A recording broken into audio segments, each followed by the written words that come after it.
नमस्कार दोस्तों, मैं हूं Satwanti Singh, health and wellness coach and Ayurvedic lifestyle coach, और आप देख रहे हैं लेट्स नर्चर आवर माइंड्स। आजकल बहुत लोग इवन यंग एज में भी घुटनों के दर्द से बहुत परेशान है, जोड़ों के दर्द से बहुत परेशान है, कमर दर्द से बहुत परेशान है। क्या अगर आपके साथ भी ऐसी कोई समस्या है कि आप सीढ़ियां नहीं चढ़ सकते हैं, जमीन में नहीं बैठ सकते हैं, चलने फिरने में मुश्किल है, उठने बैठने में मुश्किल है, जोड़ों में से कटकट की आवाज़ आती है, जोड़ों में दर्द रहता है, तो ये वीडियो आपके लिए है। इस वीडियो में मैं एक बहुत ही काम की रेसिपी बताने वाली हूँ जो आपके घुटनों जोड़ों के दर्द को बहुत जल्दी ठीक कर देगी। घुटनों में दर्द होता है तो डॉक्टर के पास जाओ, वो जाते ही कह देता है कि जी इनकी तो ग्रीस खत्म हो गई है, और ग्रीस खत्म हो गई है तो इनका ऑपरेशन करना पड़ेगा, और कोई तरीका नहीं है। आप अगर ऑपरेशन से बचना चाहते हैं, और जरूर बचना चाहेंगे क्योंकि prevention is always better than cure. जब आप घुटने में दर्द होता है तो आप क्या करते हैं? पेन किलर खाते हैं। पहले शुरू में एक पेन किलर खाने से आपको फर्क पड़ गया, आपको रिलीफ मिल गया, धीरे धीरे करके 2 खानी पड़ गई, धीरे धीरे करके 3 खानी पड़ गई। और जब आप ऐसे पेन किलर खाते रहते हैं तो उसके कुछ ना कुछ साइड इफेक्ट होते हैं जो आपको शायद दर्द से कुछ राहत दे रहे हैं, लेकिन अंदर से आपको खोखला कर रहे हैं, अंदर से आपको 100 बीमारियों का घर बनाते जा रहे हैं।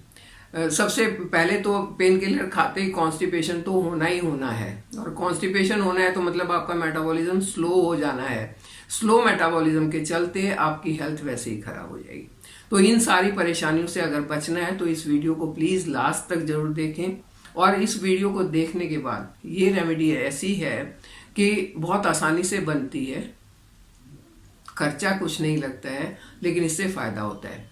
मैंने इसको खुद अपने ऊपर यूज नहीं किया है, लेकिन बहुत लोगों को बताया है, बहुत लोगों को इससे फायदा हुआ, इसलिए मैं आज आपके साथ इसको शेयर करने वाली हूँ। ये हमारी नानी की एक रेसिपी थी जो वो कईयों को बताती रहती थी कि ऐसा कर लो, घुटनों में दर्द नहीं होगा। मेरी नानी कहती थी जब एज बढ़ती है ना बेटा, तो सबसे पहले गोडे टूटते हैं, घुटने घुटने में दर्द होता है। लेकिन आजकल तो एज का कोई समस्या ही नहीं रही, बिना एज के भी, छोटी एज में भी घुटने में दर्द हो गया, कमर में दर्द हो गया।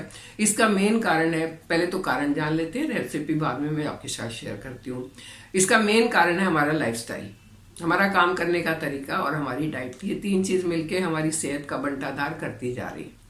काम करने का तरीका ऐसा हो गया कि मैक्सिमम काम ऑनलाइन कंप्यूटर पर होता है, और कंप्यूटर पर बैठे बैठे आप कितनी भी रिलैक्स वाली कुर्सी ले लें, कितना भी रिलैक्स होके बैठ जाएं, लेकिन आपकी जो पोस्चर है वो गलत होता है और आपकी बोन्स में अलाइनमेंट बिगड़ता है। जब वो अलाइनमेंट बिगड़ता है तो वो दर्द का कारण बनता है। पहला तो ये हुआ। दूसरा हुआ कि जो हमारा खान पान है या जो हमारा लाइफस्टाइल है वो हमें मोटा कर रहा है, ओबेसिटी बढ़ती जा रही है। जितने हम मोटे होते जाएंगे उतनी हमारी हड्डियां कमजोर हो जाती हैं। हड्डियां बेचारी क्या करेंगी? उनको बनाया था 50 केजी ढोने के लिए, और आप कहोगे 80 केजी, तो 80 केजी वजन ढोते ढोते उनकी तो एज अपने आप आधी हो जाएगी। तो ऐसी जो समस्याएं हैं वो घुटने के दर्द का कारण बनती है। इसके साथ साथ और भी कई कारण हैं, उनकी भी बात कर लेते हैं। और कारणों में आता है कैल्शियम की कमी। अगेन वो डाइट की वजह से ही होता है। कैल्शियम का एब्जॉर्प्शन नहीं होता है क्योंकि आपको में विटामिन डी की कमी हो गई, आप सारा दिन एसी में रहते हो, आपको विटामिन डी सही नहीं मिल रहा है, डी नहीं मिल रहा है तो कैल्शियम एब्जॉर्ब नहीं हो रहा है, और वो भी एब्जॉर्ब नहीं हो रहा है तो आपकी हड्डियां अपने आप कमजोर हो जाएंगी। में घूम फिर के बात यही आती है कि हमारा लाइफस्टाइल जो है वो हमें बर्बाद करते जा रहा है। सबसे पहला तो काम ये करना होगा कि लाइफस्टाइल को सुधारना होगा। आयुर्वेद ने सिंपल सा तरीका बताया कि सूरज के साथ उठो और सूरज के साथ सो। लेकिन आजकल की काम की कंडीशंस ऐसी हैं कि आप सूरज डूबने के साथ साथ नहीं सो सकते। हम तो बचपन में सो जाते थे, जैसे ही अंधेरा हुआ चलो सो गए, क्योंकि हमारा खाना 6 बजे बन जाता था। लेकिन आजकल ऐसी कंडीशंस नहीं है। क्योंकि ये ऐसी कंडीशंस नहीं है, क्योंकि हमें इन्हीं सर्कमस्टांसेस में अपने आप को फिट रखना है। तो वहां पर ये रेसिपी जो है, ये जो रेमेडी है वो आपके बहुत काम आने वाली है। इसके ऊपर कैलिफोर्निया में एक रिसर्च भी हुई थी और उसमें पाया गया कि बोन डेंसिटी को बढ़ाने के लिए ये फॉर्मूला द बेस्ट फॉर्मूला है। ये फॉर्मूला अर्थराइटिस के लिए भी बहुत अच्छा है, जिनकी हड्डियों में गैप हो गया उसके लिए भी बहुत अच्छा है, बच्चों के लिए भी अच्छा है, बुजुर्गों के लिए भी अच्छा है, बड़ों के लिए भी अच्छा है। मतलब ये है कि इसको कोई भी अपना सकता है, कोई भी इसको खा सकता है, और कोई भी अपने आप को फिट रख सकता है। और फिट रखना ही हमारा एम होता है। हमारा एम होता है कि हम उस प्रॉब्लम से ही बचे रहें। प्रॉब्लम हो गई है तब तो हमें भागना पड़ता है डॉक्टर के पास, तो वो प्रॉब्लम ही ना हो, या ऐसी कोई रेमेडी हो जो धीरे धीरे करके हमारी बर्दाश्त के बाहर ना जाने दे उस प्रॉब्लम को, और धीरे धीरे करके वापस से हमें नॉर्मल कंडीशन में ले आए। तो ये रेसिपी वही रेसिपी है जो आपको धीरे धीरे करके नॉर्मल कंडीशन में ले आएगी, और विद इन 2 वीक्स आपको लगेगा कि अरे वाह, हमारे तो जोड़ों में बहुत इंप्रूवमेंट हो गई है, हमारी तो हड्डियों में बहुत इंप्रूवमेंट हो गई है। और जो लोग इस रेसिपी को अपनाएंगे उसको ऑस्टियोपोरोसिस का चांसेस कम हो जाएंगे। ऑस्टियोपोरोसिस आप जानते हैं ना कि कहते हैं हड्डी बढ़ गई, वो हड्डियां बढ़ती हैं मतलब खोखली हो जाती हैं, और उनके ब्रेकेज के, फ्रैक्चर के चांसेस ज़्यादा हो जाते हैं। तो ये रेसिपी ऑस्टियोपोरोसिस से भी बचाएगी, ये रेसिपी अर्थराइटिस से भी बचाएगी, और ये रेसिपी जो है ये आपको 1000 हेल्थ बेनिफिट देने वाली है। बीपी को कंट्रोल, शुगर को कंट्रोल, और आपके हार्ट को हेल्थी बनाएगी। तो चलिए बताते हैं कि कौन सी रेसिपी और कैसे बनानी है। इसको आप जादुई नुस्खा कह सकते हैं, इसको एक मिरेकल ट्रिक कह सकते हैं, इसको एक मिरेकल टिप भी कह सकते हैं। तो इस टिप को अपनाने के लिए आपको एक हमारा देसी अनाज जो है वो चाहिए, और वो है जौ, यानी कि बार्ले। मैंने पीछे एक वीडियो बनाया था जिसमें बार्ले को किडनी स्टोन के लिए कैसे यूज करना है उसके बारे में बात की थी। आप उसको देखेंगे, वो बहुत फायदेमंद है। आप चाहेंगे तो मैं लिंक दे दूंगी वीडियो में, तो वहां से आप देख के उस रेसिपी से आप अपनी किडनियों को हेल्दी रख सकते हैं, किडनी को खराब होने से बचा सकते हैं, और इस रेसिपी से अपनी हड्डियों को मजबूत रख सकते हैं, हड्डियों को खराब होने से बचा सकते हैं। तो यहाँ भी हमें जौ चाहिए, और जौ जो है वो बहुत सस्ता सा अनाज है, 40-50 रुपए का 1 kg आ जाता है, और 1 kg को आप कम से कम 3 महीना चला सकते हैं। 3 महीने तक वो आपके काम आएगा। तो इतनी सस्ती चीज दवाइयों से आपको बचा देगी, तो और क्या चाहिए। चलिए बात करते हैं इसको बनाना कैसे है। आपने अपनी 1 मुट्ठी जौ लेना है। 1 मुट्ठी में लगभग 50 ग्राम जौ आएंगे। वो जौ को आप अच्छे से धो लें, धोना बहुत ज़रूरी है, उसमें कंकड़ पत्थर है उसको निकाल दें, वो बहुत ज़रूरी है। और फिर उसको 500 मिलीग्राम पानी में रात को भिगो के रख दें। 500 मिलीग्राम पानी में 50 ग्राम जौ आपने भिगोने हैं। उनको 12 घंटे तक भिगोना है। 12 घंटे से कम नहीं भिगोना, 12 से 14 घंटे आप भिगो सकते हो, लेकिन उससे कम नहीं भिगोना। आपने मान लो रात को भिगोया, तो 12 घंटे के बाद सुबह उस जौ को एक पैन में डाल के पानी के साथ उसको गर्म करेंगे। उबालेंगे नहीं, चाय की तरह गर्म करेंगे। एक बार गर्म कर दिया, वापस आपने गिलास में डाल दिया, और गिलास को ढक के रख दिया अगले 7 घंटे के लिए। 6 से 7 घंटे, मतलब 12 घंटे आपने पहले भिगोया, 6 से 7 घंटे आपने फिर उसको ढक के रख दिया। अब इतने टाइम के बाद आपके हो गए 16-17 घंटे हो गए।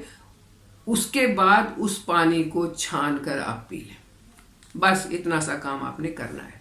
तो इसको 1 दिन पहले आपको ये रेमेडी स्टार्ट करनी होगी, तब आप अगले दिन इसको यूज कर सकते हैं। हाँ, एक और बहुत इंपॉर्टेंट चीज है कि इसको शीशे के गिलास में आप भिगो के रखें, क्योंकि अगर किसी मेटल के गिलास में भिगोते हैं तो मेटल रिएक्ट कर सकता है। आपने इसको भिगोना है शीशे के गिलास में, या शीशे की बॉटल में, कांच के गिलास में। तो उसमें आप इसको भिगो के रखें, और 16 घंटे के बाद ये आपने पीना है। इसके पीने की कोई टाइम लिमिट नहीं है कि आपने 1 दिन, 2 दिन, 4 दिन नहीं पीना है। इसको लगातार आपने पीना है। कम से कम आप 15 दिन पिएंगे, उसके बाद आपको फर्क दिखना शुरू होगा। और इसको अगर 90 दिन तक पिएंगे तो आपकी जो प्रॉब्लम थी वो बिल्कुल खत्म हो जाएगी, लगभग खत्म हो जाएगी। ये आपके जोड़ों में जो ग्रीस खत्म हो गई थी, उस ग्रीस को वापस पंप अप करेगा, वापस भर देगा। और जैसे सिलिकॉन होता है, सिलिकॉन होता है ना, उसको मरोड़ो तोड़ो कुछ भी करो खराब नहीं होता, वैसी मजबूती आपकी हड्डियों में ला देगा। और जब आपकी हड्डियां मजबूत होंगी, जब आपके जॉइंट्स में ग्रीस पूरा होगा, जब उनमें टकराव नहीं होगा, तो दर्द होना बंद हो जाएगा। ये एक बहुत ही सिंपल, बहुत ही सादी और एंशियंट टाइम की अपनाई हुई एक रेसिपी है, जिसको आप अपना के देख सकते हैं। और सबसे बड़ी बात कि इसका साइड इफेक्ट कोई नहीं है। आपके घुटनों की मूवमेंट जो बिल्कुल ठप हो गई थी, बिल्कुल रुक गई थी, वो तो 2-3 हफ्ते के अंदर अंदर दोबारा शुरू हो जाएगी। आपको उठने बैठने में वो प्रॉब्लम नहीं होगी जो पहले हो रही थी। धीरे धीरे करके वो इम्प्रूव होगी। जब वो इम्प्रूव होनी शुरू हो जाएगी, तब अपनी वॉक और अपनी एक्सरसाइज साथ के साथ शुरू कर दें, अगर आपको 100% से भी ज़्यादा बेनिफिट्स लेने हैं तो। क्योंकि जब आपकी बाकी चीज़ें भी सही होंगी ना, तभी ये रेमेडी ज़्यादा इफेक्ट करेगी। ये तो नहीं होगा कि आप आलतू फालतू एल फैल खाते रहें और फिर कहें कि ये रेमेडी काम नहीं कर रही है, क्योंकि इसमें कुछ खाने के परहेज भी करने पड़ेंगे। जैसे आपको खट्टा नहीं खाना है, अर्थराइटिस में वैसे भी कहते हैं खट्टा नहीं खाना। कौन सा खट्टा नहीं खाना? आपने अचार नहीं खाने हैं, जो पापड़ वगैरह जैसे होते हैं वो नहीं खाने हैं। आपने सब्जी में बहुत ज़्यादा अमचूर टोक टोक के नहीं खाना है। इमली की चटनी जैसे होती है वो नहीं खानी है। आपने शाम के बाद, दोपहर के बाद दही नहीं खानी है। लस्सी मट्ठा वो दोपहर के बाद आपने नहीं लेना है, सुबह आप ले सकते हैं। तो इस तरीके से अगर आप कुछ एक चीज़ों का ध्यान रखेंगे, अपनी एक्सरसाइज बराबर करते रहेंगे, अपने डाइट का ध्यान रखेंगे। डाइट में प्रोटीन लेना बहुत ज़रूरी है, और डाइट में कार्ब्स लेना भी बहुत ज़रूरी है, डाइट में फैट लेना भी बहुत ज़रूरी है। जब आप ये चीज़ें लेते रहेंगे और साथ में ये रेमेडी करेंगे तो आपकी हड्डियों का दर्द ऐसा छूमंतर हो जाएगा जैसे कभी हुआ ही नहीं था। तो आप इसको अपना के देखिए, और जब ये आपको लगे कि हाँ आप बिल्कुल अच्छे हो गए हैं, आपकी हड्डियों में बहुत इम्प्रूवमेंट हो गई, तब आप तुरंत कमेंट करके मुझे बताइए कि आपको कैसा लग रहा है। और इस रेसिपी को मैक्सिमम लोगों के साथ शेयर करें, क्योंकि ये समस्या जो हड्डियों के दर्द की और घुटनों के दर्द की समस्या है, ये एक कॉमन और यूनिवर्सल प्रॉब्लम हो गई है। क्योंकि यहाँ मैक्सिमम लोगों का वेट बढ़ा हुआ है, जो कि इस परेशानी का कारण बनता है। मैक्सिमम लोगों का पोस्चर सही नहीं है, जो इस परेशानी का कारण बनता है। तो अगर हमारी थोड़ी सी मेहनत से लोगों को फ़ायदा हो सकता है, तो ऐसा तो मेरे ख्याल से बहुत अच्छी बात होगी। और इस अच्छी बात के लिए आप मेरी मदद ज़रूर करेंगे, इसको शेयर करेंगे मैक्सिमम लोगों के साथ, और कमेंट करके मुझे ज़रूर बताएंगे आपको कैसा लगा। तो चलिए, आप अपनी हड्डियों को मजबूत रखिए, अपनी सेहत को अच्छा रखिए, क्योंकि ये जो पानी इस तरीके से आप पियेंगे, जौ का पानी जो है ना, वो बहुत चीज़ों के लिए अच्छा है। अब मैंने जो किडनी स्टोन के लिए आपको बताया था, उसमें भी मैंने हेल्थ बेनिफिट के बारे में बताया था। अब मैं दोबारा बता रही हूँ कि ये आपके मैक्सिमम हेल्थ बेनिफिट के लिए अच्छा है। ये आपकी स्किन के लिए बहुत अच्छा है, स्किन में निखार आता है इससे, क्योंकि आपकी बॉडी टॉक्सिन फ्री रहती है। जब बॉडी में टॉक्सिन नहीं होंगे तो आपकी हेल्थ, आपकी स्किन, आपके बाल, सब कुछ बहुत अच्छा होगा। तो आप ये बहुत ही सिंपल सी रेमेडी है, इसको अपना के देखिए, मेरे साथ बने रहिए, चैनल को सब्सक्राइब कीजिए। Thank you.